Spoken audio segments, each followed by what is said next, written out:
Magandang umaga, ngayon po ay araw ng Huwebes, August 14, 2025. Update po muli sa lagay ng panahon. Tuluyan na pong nakalabas ng ating Philippine Area of Responsibility ang sentro ng Typhoon Goryeo na may international name na Pudol.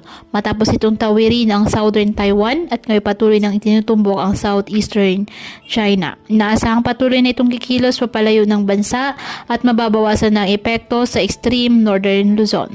Sa kasalukuyan, southwest monsoon ang nakakaapekto sa Southern Luzon, Visayas at Mindanao. Ngayong araw, asahan pa rin po ang maulap na kalangitan na may kalat-kalat na mga pag-ulan at thunderstorm sa Batanes, Ilocos Norte, Apayao at Cagayan, dulot pa rin po ng trough ng Bagyong Goryeo.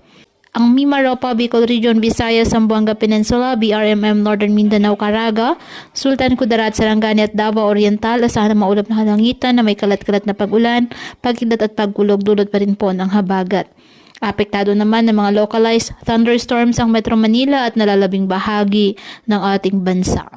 Kaya pinapayuhan po ating mga kababayan na maging maingat at maging alerto at palaging pumuntabay sa iba pa nating weather updates at sa updates ng pag-asa hinggil sa lagay ng panahon.